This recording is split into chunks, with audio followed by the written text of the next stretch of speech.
and then we can take it away from there, because it'll be unfair to the ones who have dedicatedly joined the session. So Neti, why don't you take the floor from here?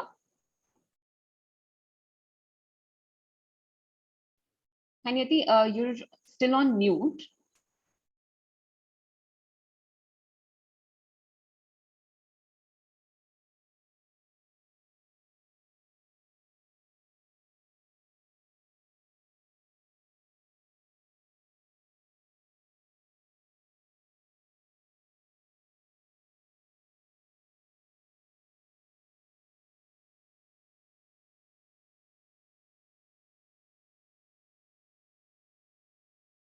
Okay, so Niyati is having some issues with her network.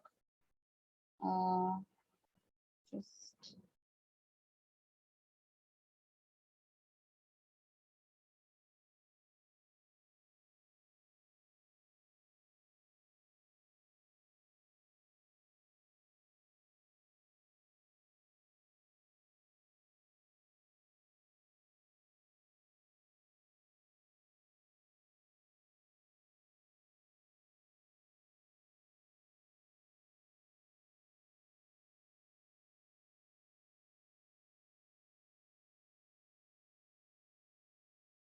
Niyati's left the meeting.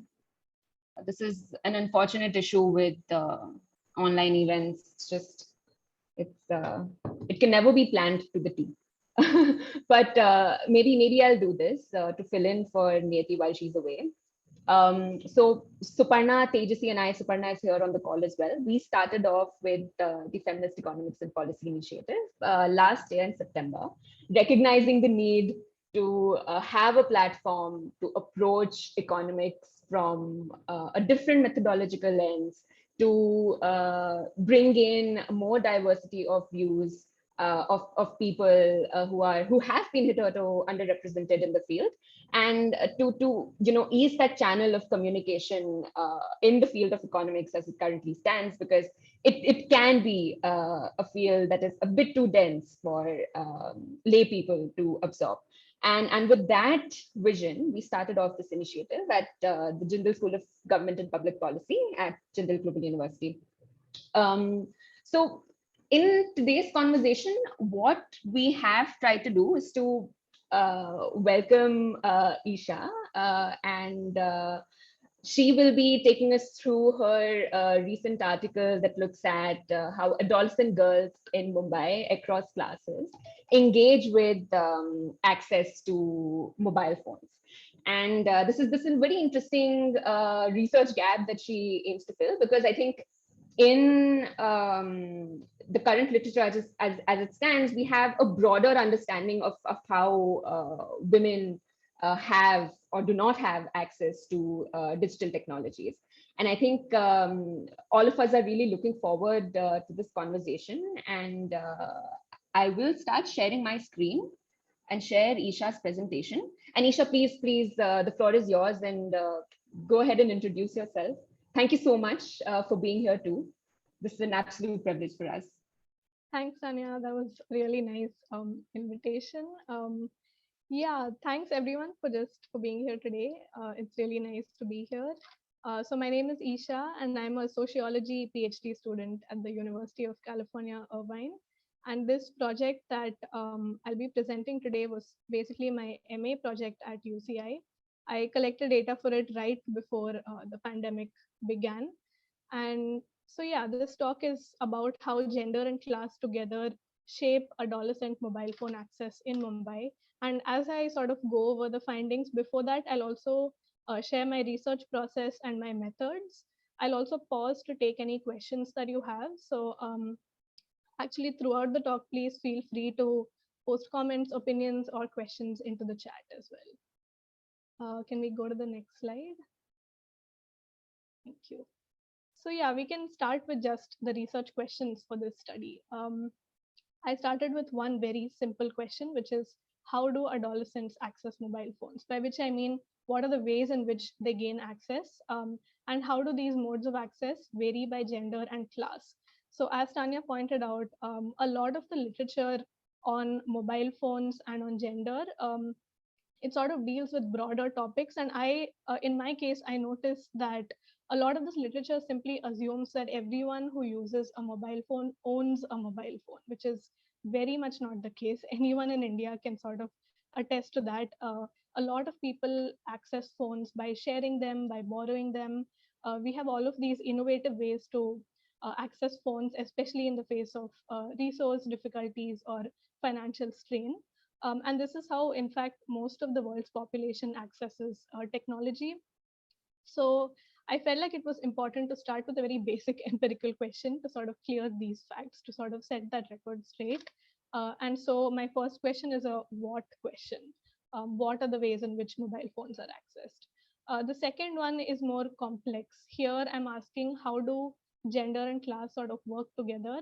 How do they intersect at the family level to create differential access to mobile phones? So here I'm trying to get at the ways in which social norms shape mobile phone access, and this is a how question. So it's more difficult to answer. Um, and I think before going on, I just want to say something that I feel, which is that a lot of social science papers, as you might have noticed in your reading and in your study, they're based on very complicated theory or like a lot of jargon that's difficult to understand. But I think there's a lot of value in establishing basic empirical data or describing a social phenomenon before trying to sort of explain how it's happening or theorizing things about it.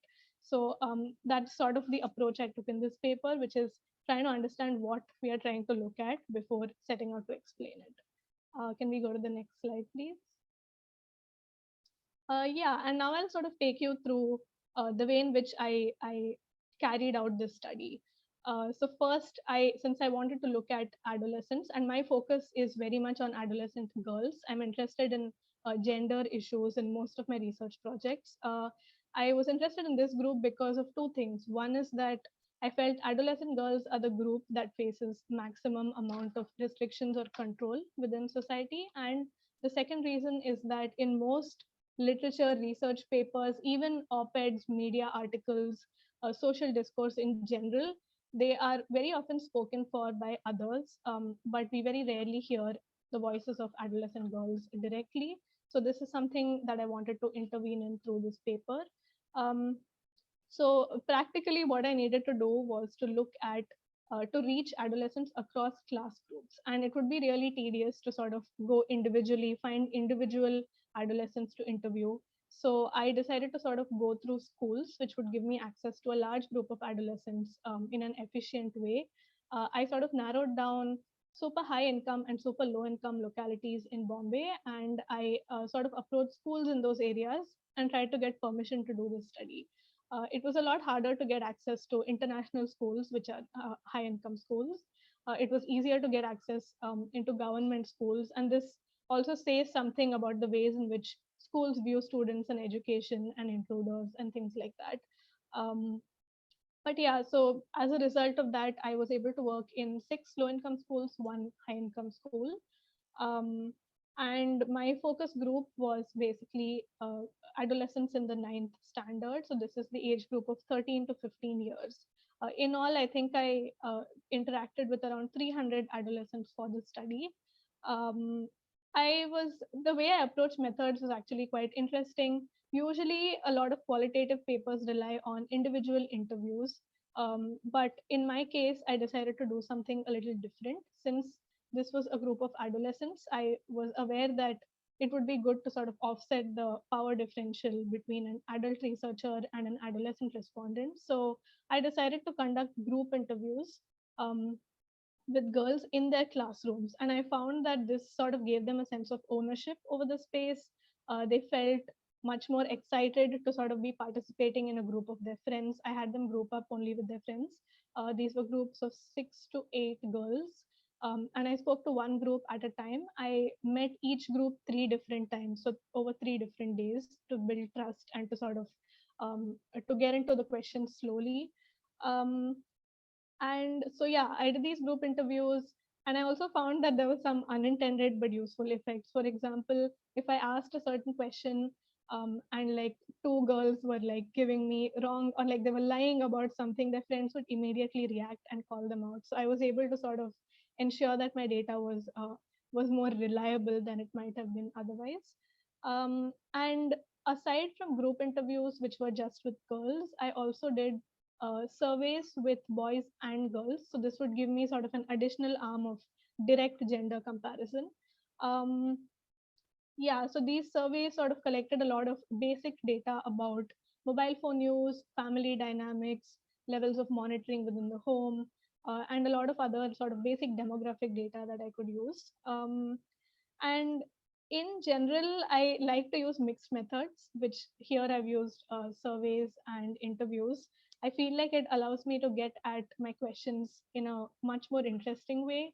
I enjoy sort of using that quantitative analysis to catch descriptive patterns or like patterns or trends in the data. And then the interviews or the qualitative method allows me to get in depth and explain what's going on.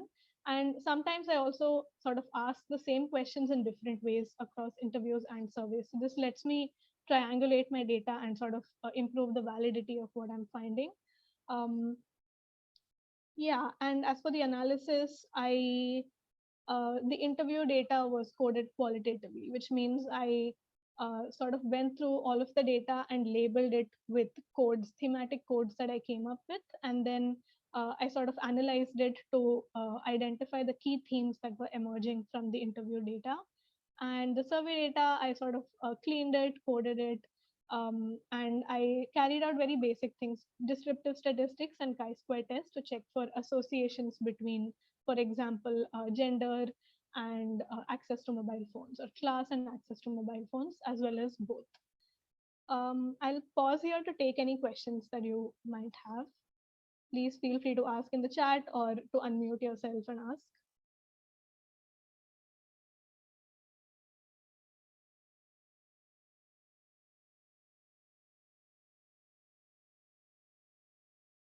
I'll wait a couple of minutes and then continue.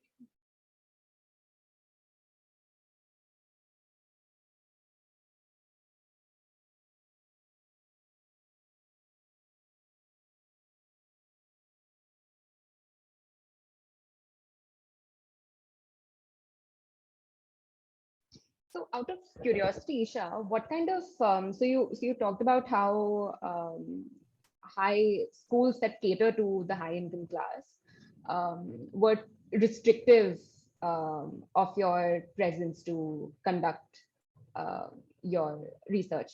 What kind of response did you receive from these two groups of schools that gave it away? That they weren't really keen on bringing you on board. Yeah, that's a very interesting question. I found that so in international schools, as some of you might already know, like there's layers of access. So first there's a huge gate, there's a guard, and then the guard will basically decide whether to allow you inside or not. In most cases, you can't go in. If you do go in, there's another guard with like a register, and you need to have an appointment to sort of walk in or to meet any school officials. So there's like a lot of levels of access right there. And once you go in, like I found that a lot of principals um, had certain, like they might have had doubts about the study, or in most cases, in fact, they just didn't want to interrupt class schedules, which is very understandable. So the schools where I did have a positive response was where the principal themselves thought the study was interesting and important. So that's the school that I ended up conducting the study in. The principal sort of thought this would be really useful, like the approach of the study, was herself of the opinion that like students are these days they face a lot of restrictions, they face a lot of issues that have to do with technology, and she was interested in sort of looking at what I'd found. um, there was another school where I also received a positive response, but it was really hard for that principal to sort of set things up, given the class schedule, given the teachers. And another issue that came up here was that parents were super, super involved and took a very sort of aggressive approach to their kids' education. So principals in these schools were very worried about parental consent, convincing the parents whether that would be okay. So these were the barriers there.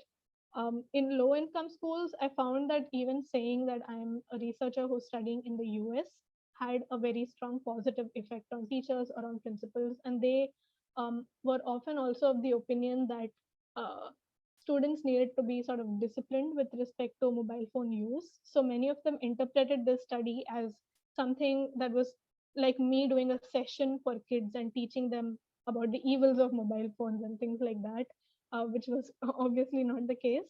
But yeah, and even in terms of physical access, you can walk into the school. There's no one who's going to bar access.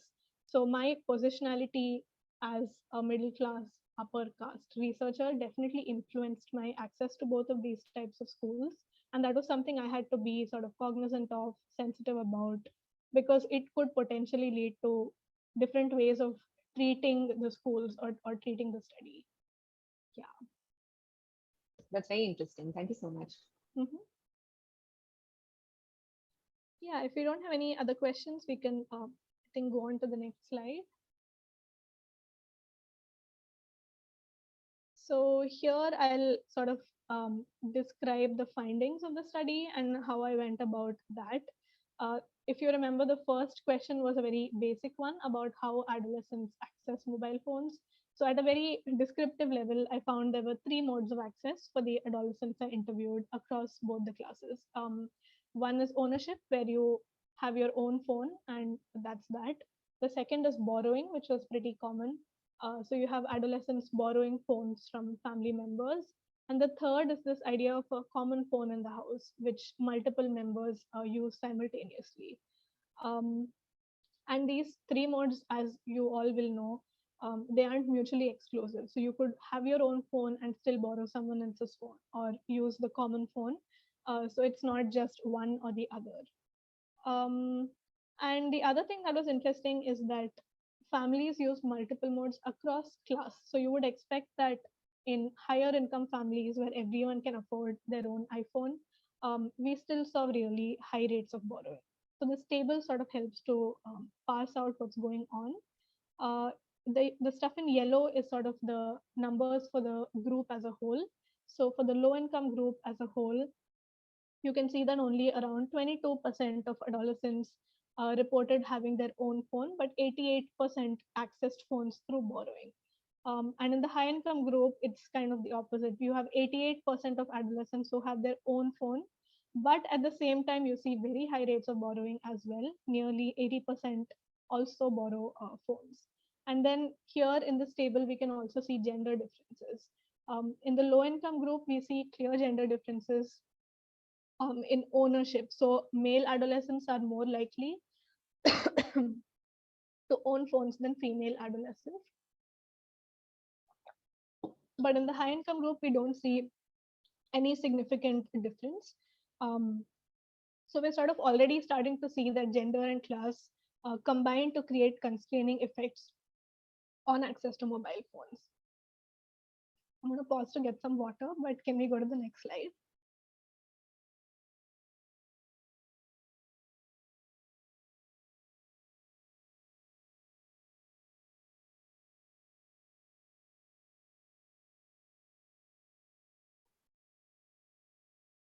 Yeah, so this is to answer our second question, which was way more complex. Here we're sort of looking at how gender and class work together to create different social norms that in turn affect mobile phone access. So overall, I found through my interviews that for low income girls, a lot of the family norms around gender had to do with sort of focusing on appropriate home training, usually for future marriage. This involved things like expecting a good academic performance, making sure that girls were trained in doing house chores and like cooking and things like that. And also, a very important part of this was limiting their time outside the house, as well as sort of limiting what they were doing on mobile phones. The overarching fear was like was basically romance, fear that girls would go on to date someone who was unapproved by the family. Um, so the idea of respectable femininity for this group had to do with all of these things, and the mobile phone sort of threatened all of these practices of class aspiration, because it would allow girls to sort of access the world outside their home, to talk to people who maybe parents didn't approve of, to date people, to talk to boys, all of this stuff that was very scary for families. Um, so yeah, in this excerpt, like this quote here, we can see that she's talking about how she has to be really careful to use the mobile phone without sort of attracting too much scrutiny. There were a lot of family level monitoring strategies going on, um, not being allowed to put a password on any of the phones, her messages being checked, and all of it was quite explicit. Um, and in the other group, in the high income group, it was a very different idea of what it means to be respectably female. Here, parents really emphasized cosmopolitan ideas of being independent, of being super capable, of being exposed to global culture in a certain way. So this whole idea of a modern woman who's independent and sort of behaves accordingly. This is what shaped upbringing, and mobile phones were sort of very crucial to mediate these aspirations and to enact this cosmopolitan way of life, which marked respectable femininity for this group. At the same time, like this also shaped the ways in which girls use mobile phones here. So on one hand, at home, uh, parents may not have such explicit rules or surveillance, but there are other expectations around spending family time because both parents are working outside the home for long hours, for example. And also, parents are very anxious about girls not keeping their phones with them, as opposed to keeping phones with them all the time. And it's tempting to sort of interpret these differences as, bad versus good, or tradition versus modernity, restrictive versus empowering.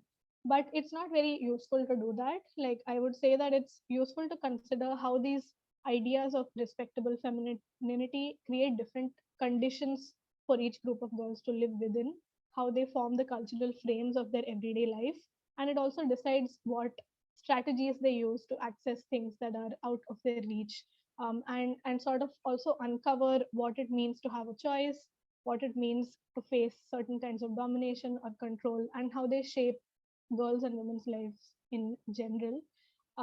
And I also found that, of course, girls learn to operate within, to subvert or to resist these boundaries, which sort of decide the extent of their full participation in public life. And this is a crucial task for adolescents in general, as in the years leading up to adulthood, all adolescents sort of face this big task of mediating their aspirations and desires to fit within the frameworks of class stability, family respectability, social morality, all of which is taught within the family at first. So, mobile phones do play an important role in how girls negotiate all of these tense structures, and it's not it's not very sort of simple to say that one thing is good or bad, which is the tendency when it comes to mobile phones, and especially when it comes to kids or adolescents using mobile phones. um, so yeah, I don't have a super neat conclusion, but this is what I found, and I think we have plenty of time to discuss questions or ideas or opinions. So I will stop here and we can just end at the last slide. Yeah, thanks. So my email ID is here. In case something strikes you later or you think of a question later on, you can always reach out to me.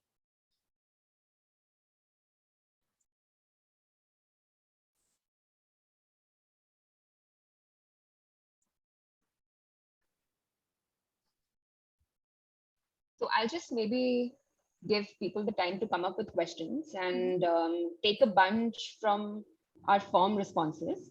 Mm-hmm. Um, so I'll club maybe one or two questions because a bunch of them are a bit too generic. So this one question just generally asks what social media plays, the role social media plays in the lives of daughters. So I think this focus on daughters as a subset of uh, women is maybe the tangent that they were trying to get at. Not really sure, cannot really confirm this, but something to think about nonetheless. And then there's one question about, so I'll just read out this verbatim.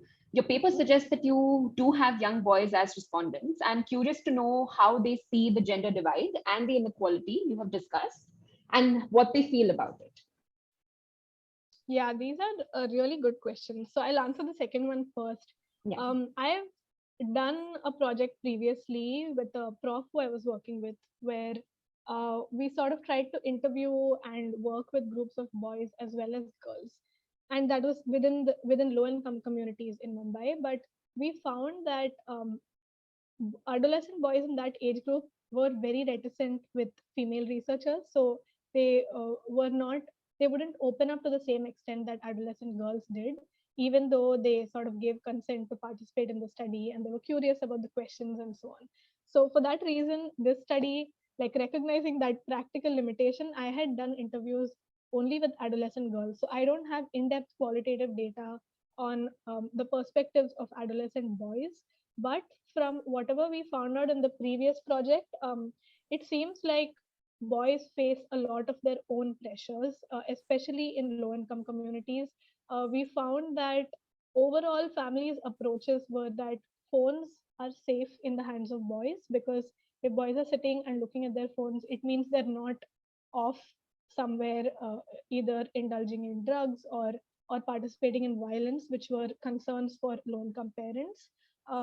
And phones were deemed equally like dangerous in the hands of girls, so safe for boys but risky for girls, because phones in the hands of girls would give them access to a lot of things that were otherwise restricted to them or deemed inappropriate.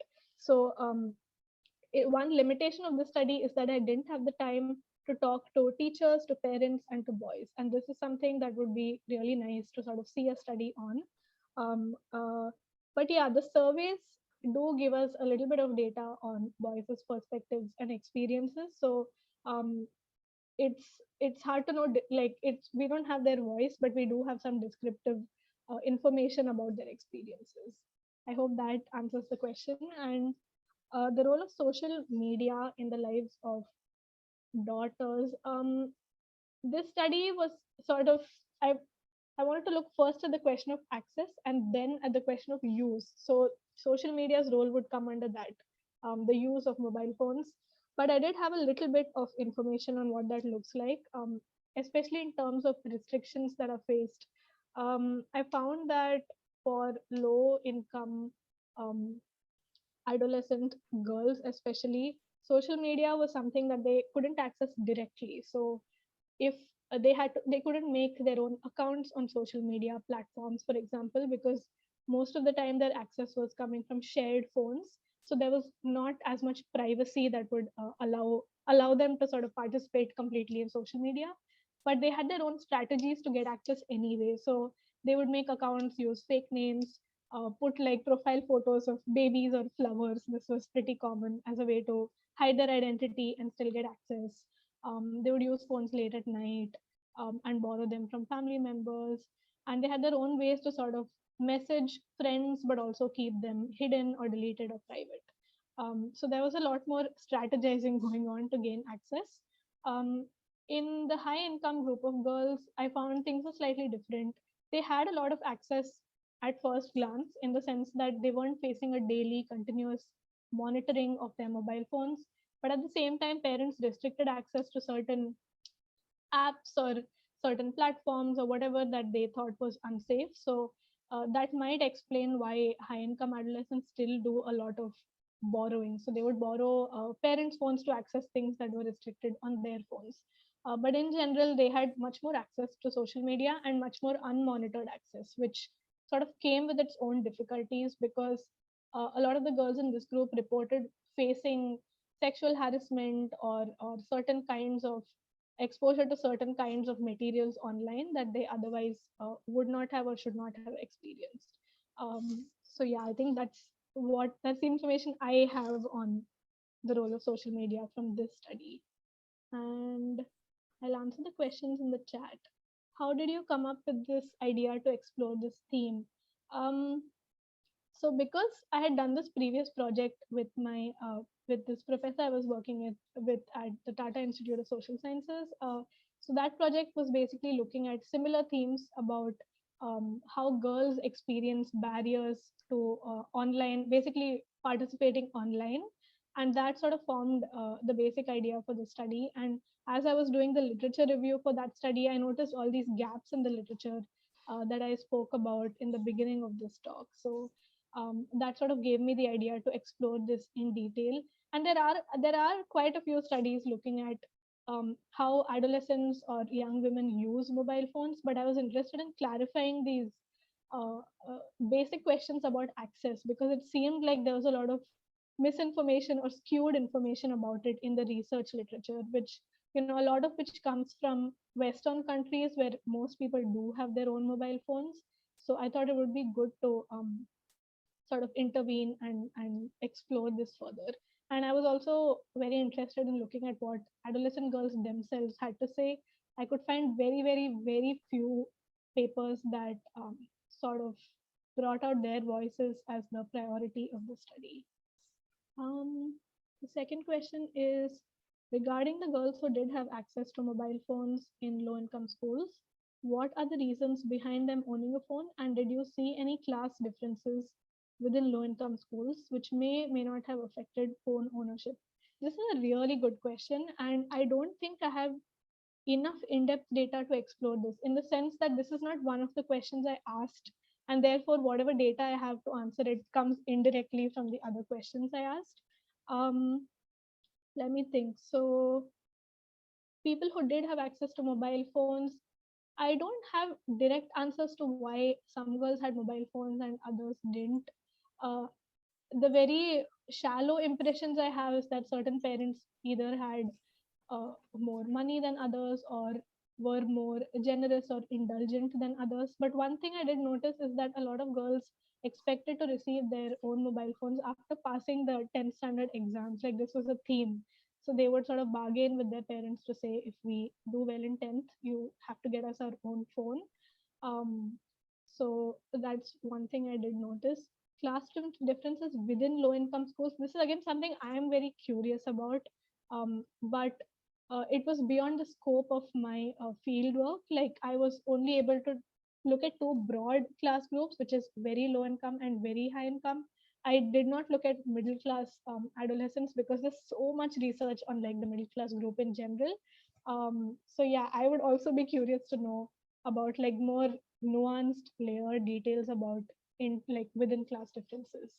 Um, then Shubhashish, I'll take your question after this third one if you want.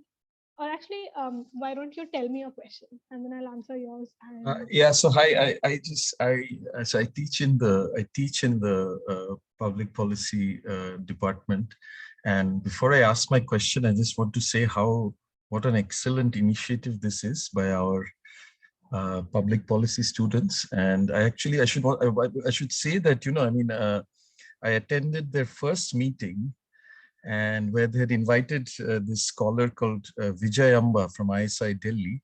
And I'm actually writing a paper with her. So I just wanted the team the group to know this, that you're creating an excellent platform to connect researchers and connect ideas. Yeah, and I hope that you continue, even as the first group graduates, you are able to continue these initiatives.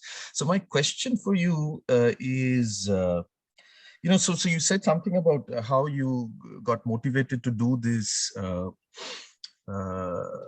because in the Western context, you assume that mobile phone access is unrestricted.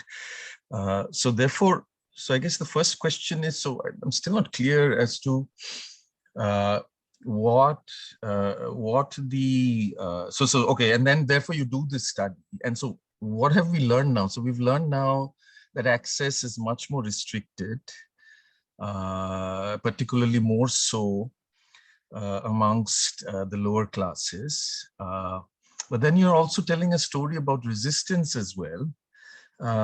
So if you could, but then you don't want to talk about how they use the phone. So you say you're sort of circumscribing the scope to access. But then what does resistance mean if we're not talking about actual usage? And sort of piggybacking on those two things, I'm going to now push this in a direction, and probably don't have the data to address this.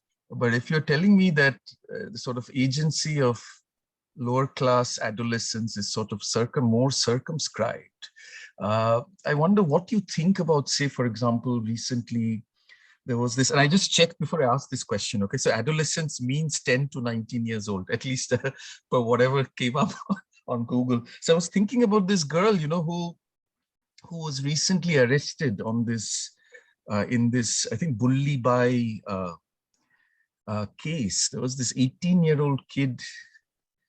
I'm calling her a kid. I mean, from my for me and you, this generation is a kid, but 18 years old.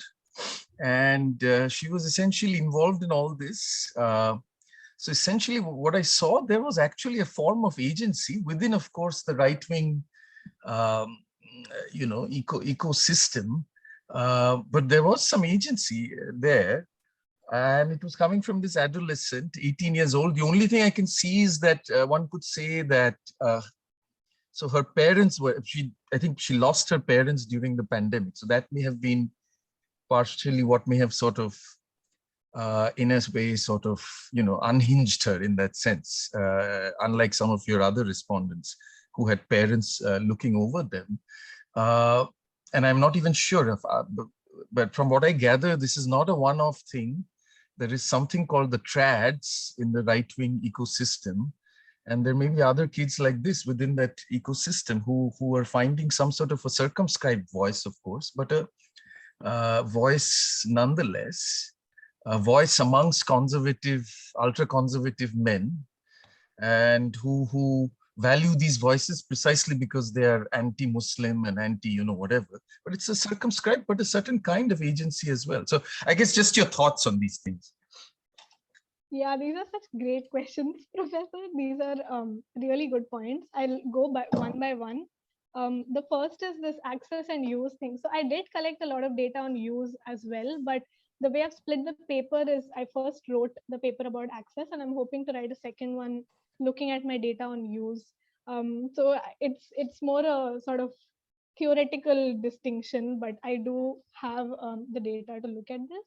And in terms of the kind of point of this, or what I found in terms of the literature, I think it's not only relevant to show that mobile phones are accessed in a variety of different ways by the majority of the world's population to sort of unskew the current understanding, but also that a lot of these estimates of the digital divide and things like that are predicated on the assumption that people have their own phone. So in terms of how we measure these things, I think clarifying such things about access can be quite powerful, even though it's a very simple thing to do, in terms of how I wrote about it here. But just to clarify, so the digital divide still remains, right? I mean, yes, there is a between men and divide. women, Yeah, even and even. Sorry. Okay, Yes. go ahead. Sorry. Yeah, go ahead. Yeah.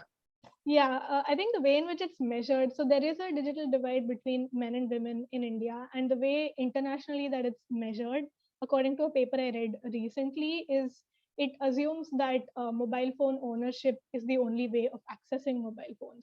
But since this basic assumption isn't true for a majority of the world's population who is resource constrained, who is accessing phones through all of these different ways. In my sample, it was borrowing and sharing, but in other parts of the world, it could be other sort of innovative sort of ways, things going on within families or within communities. So it could have interesting implications for how we understand, measure, address digital divide and other such sort of digital inequalities. And yeah, the agency of upper Low class. class adolescent girls. Yeah. Yes, it's a very interesting question because I think similar to upper class adolescents or even adults, uh, you face particular constraints, your actions are within those constraints, and you do what you will with it. So even so, this could be a sort of a conservative thing that you're choosing to do with your agency, or it could be something that's more liberal. So I think I'm also very interested in this sort of powerful grip that the right wing has, especially on younger groups of people, disenfranchised groups of people, maybe like especially unemployed men, unemployed young men, lower class men. It's it's a huge grip. It's a very broad grip, and a lot of it is taking place digitally. Like there is basically a digital army that's ready to attack, to troll, to sort of recast debates and discussions. We see it happening on a daily basis. And So also disenfranchised adolescents as well. I mean, the young girls. I mean, sorry, I mean not just yeah. young. I mean, so far we've been only thinking about unemployed young men, right? But now suddenly it's not so clear. And I Yeah, think your research can really tap into some of that. It'd be a great contribution. yeah, it's definitely a very interesting question. And like you said, I wonder if these are adolescents who are otherwise facing some sort of vacuum or somewhere where this thing is getting tapped. In my sample, like everyone had a very sort of strict and secure family structure around them, which might preclude these kinds of, That's true. co-option. That's But true. there will be a lot of adolescents who are being tapped in other ways, or even where the family may be a channel for these things. I don't know about, for example, the reach of RSS in local communities, those kinds of sort of access. So I think, yeah, definitely this would be something that would be very interesting to cover in greater detail.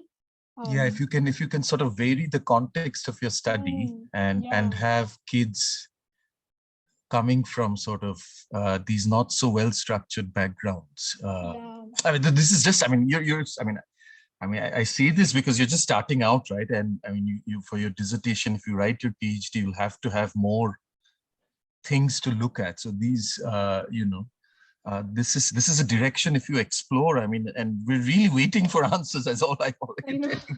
Yeah, no, that's Yeah. absolutely true. We just it was so stunning to that whole episode was so stunning, and I think a lot of us were stunned by that, and Yeah, we want to know how this is happening. Young women, otherwise disenfranchised, suddenly finding a voice, but through this particular ecosystem. So I think you can make a great contribution there. Thank you so yeah. much for answering Thank you so much. Those were great questions. my musings. Lots to Sorry, think more about. than questions.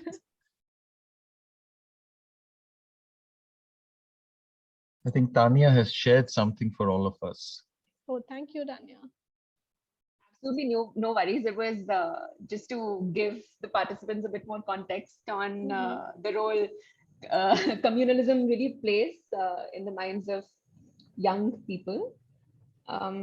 So I think we could move I think on one with the more other bunch of question questions. actually in Yeah, the chat. yeah. Vanya's question. Banya's question. Were there more similarities in the attitudes towards boys and girls in the higher income group compared to the lower income group? Yes, this is the answer is interesting because on the face of it, there is a lot of similarity, but if you look deeper, there are some differences. So if I asked about um, direct questions about it to adolescents, both in the surveys and in the interviews.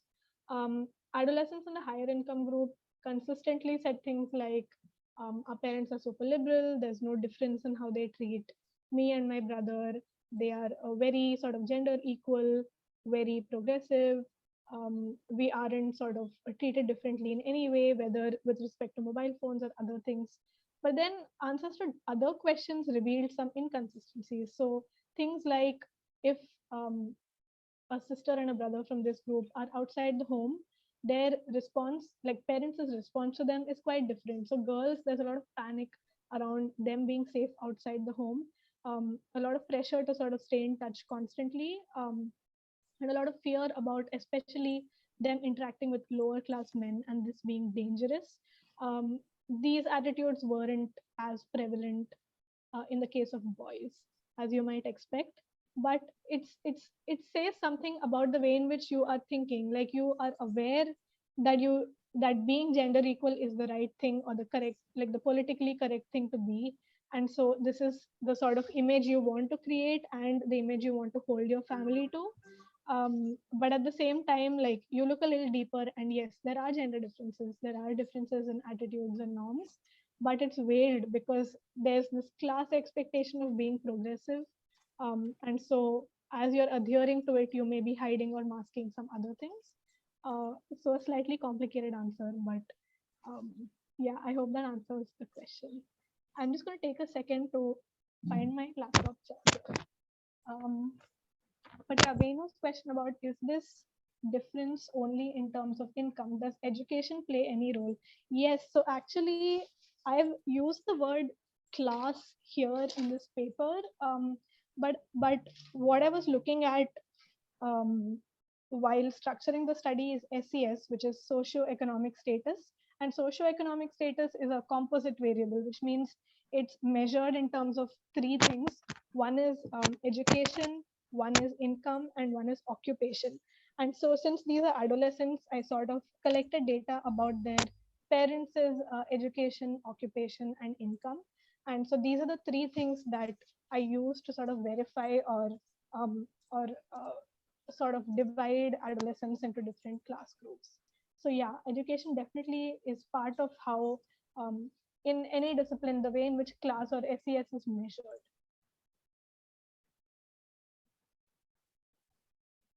Also, let me know if I didn't answer any of Thank, your questions. thank Leave me you, know. Isha. Sorry, I'm just unmuting myself. Thank you for responding that. This is Venu here. Hi. I joined a little late, so I'm just wondering if I can ask a follow-up question. Yeah, of course.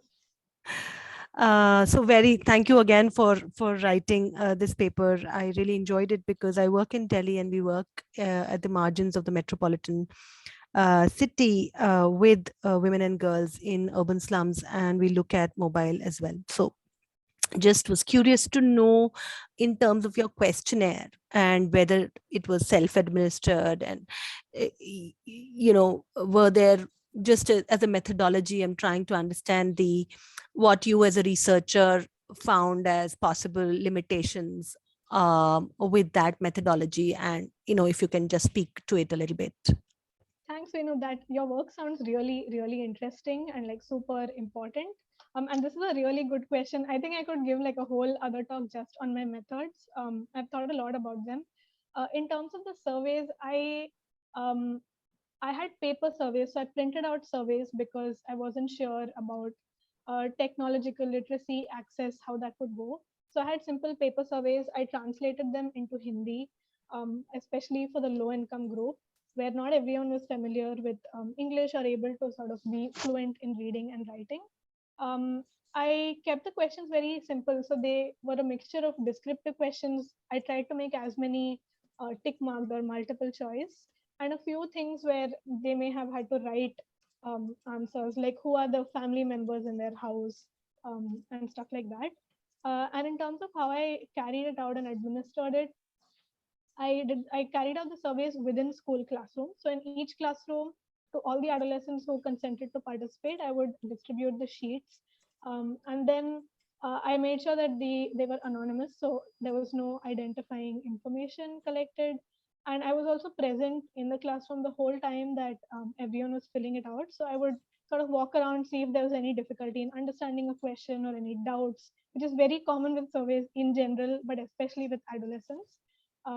So yeah, in each classroom I stayed the whole time, and if I also sort of glanced through the surveys at the end, if there was any inconsistencies or things, I sort of could clarify them. And yeah, what else? Limitations of the survey. I think, as with any research collection method, like you decide some questions beforehand or with limited data. In my case, I collected some of the interview data and then I structured the survey questions, which helped me avoid maybe certain mistakes or helped me ask better questions. But at the end of the study, I wish I had maybe asked a few things differently, or I found that the last question in the survey was a little too long. So uh, people didn't fill it out very accurately or very fully. But one thing I found really useful was to show the survey to my younger brother before I send it out anywhere. And he took one look at it and he was like, if I was a student sitting in a class, this is so long, I'd fill it randomly. I really wouldn't like care.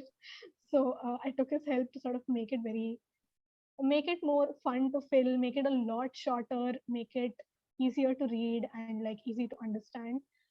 He suggested making it a little interactive or using images or colors. I tried to do that. Yeah, I think those are off the top of my head everything I can think of with respect to the surveys. But let me know if there's anything else that you're curious about.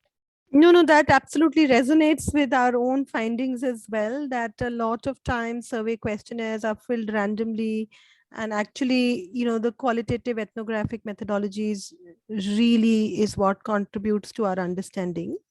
Uh, yeah, and as a researcher, I also feel that this, the whole push to have survey and data is problematic, and we need to push for more ethnographic work out there in front and center for and of itself. But that's as an aside.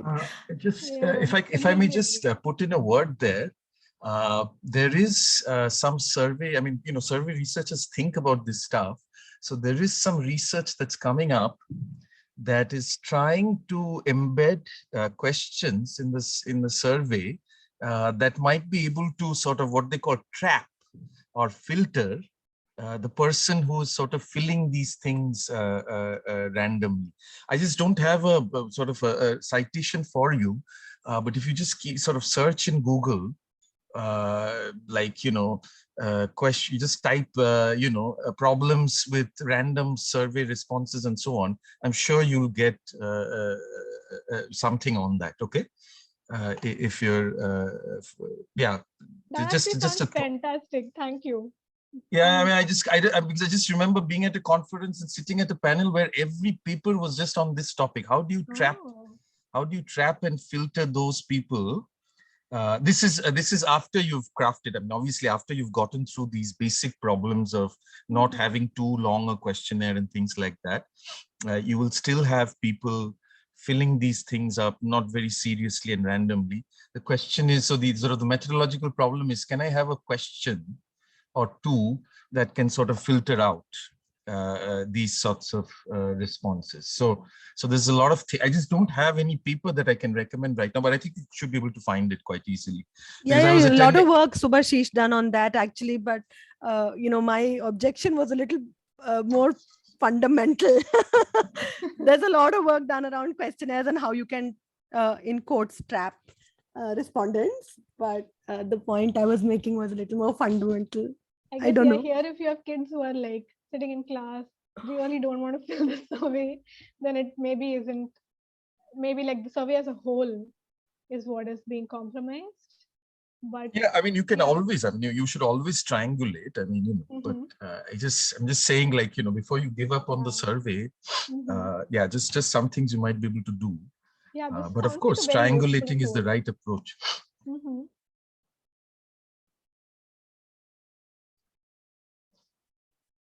Yeah, I definitely found it very interesting to work with adolescents. I had expected, I was just like, oh, I'm just this random adult stranger coming in here. I'll probably be met with like a really bad response, or like I'll be made fun of. But I had such a good time doing the study, and I enjoyed it a lot. And I think just finding all these quick workarounds in the field, like you try one method, it's not working for some reason, so you have to quickly innovate or find things that work. That was really enjoyable, and also unique because I was used to working with adults, but this was a different experience. Yeah, I actually also conducted role plays alongside interviews and surveys, which I thought I wouldn't have time to get into, but I can maybe take a minute to describe that. I came up with it on the spot. Aside from the surveys and interviews, I sort of created these prompts. And Venu, you might have used something similar, or maybe this is like useful. Came up with prompts and then divided adolescents into groups of 2 to 4, and they would like act out the prompts.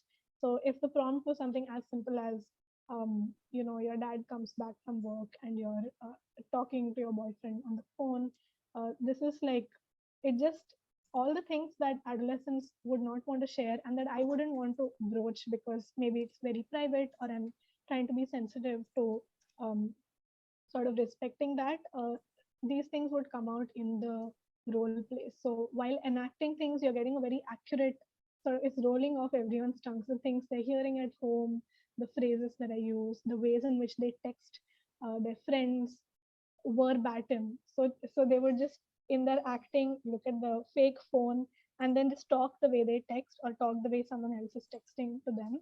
So I found that to be a very, very useful way to collect information and also to understand family dynamics and the ways in which things work at home. Yeah. But just one point, though, whatever workarounds you find, you need to be able to say something systematic about them, right? Yes. So that others are able to replicate them. So I think that's very important as well. Yeah, definitely. Yeah, this was. I think I did do it very systematically. So it became another form of qualitative data collection, and I was able to kind of triangulate using these 3 data sources.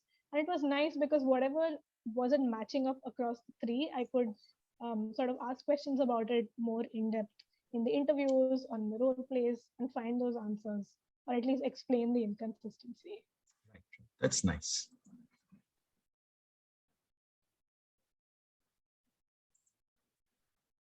So if we don't have any other questions, or should we wait another minute in case anybody has something else to discuss?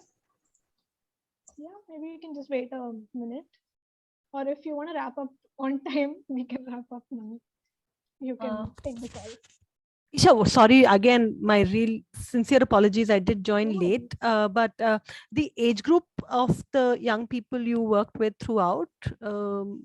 It was 13 to 15 years, so everyone in 9th standard. That's the group I focused on. Any particular reason? So I was interested in looking at adolescents who are basically past puberty. So all these social restrictions start applying post like 6th standard. But I also didn't want to. I wanted to look at the 10th to 12th group initially, but because of 10th and 12th board, Yeah, board that's what we are finding, because for mobile, Yes. actually, it's a better age group to work with the 10th to 12th, but you don't get access because of these exactly. boards. Yeah, okay. Yeah, so this That became a responds. practical thing. And then later I realized that this is also the group that's facing maximum restrictions and has minimum agency in that sense, even compared to people who are in 10th, in 11th and 12th. So ideally it would have been 10th standard, but since that wasn't possible, it became 9th standard. Yeah, thanks for that.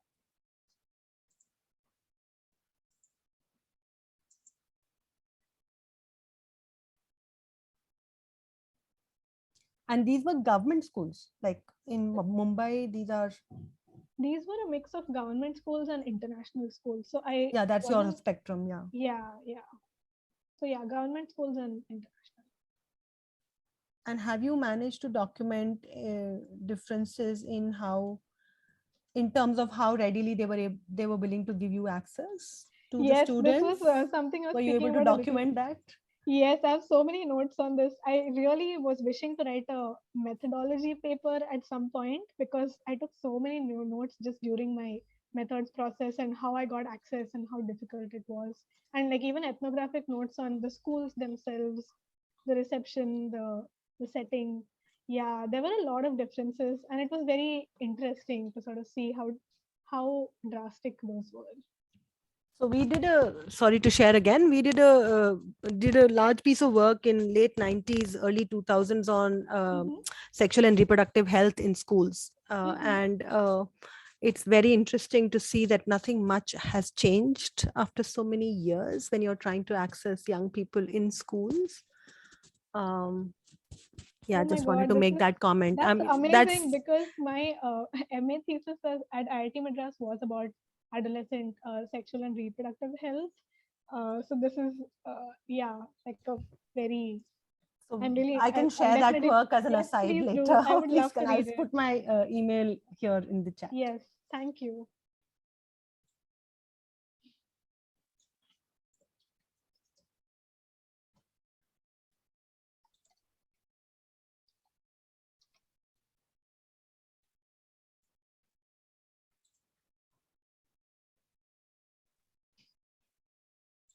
Okay, so all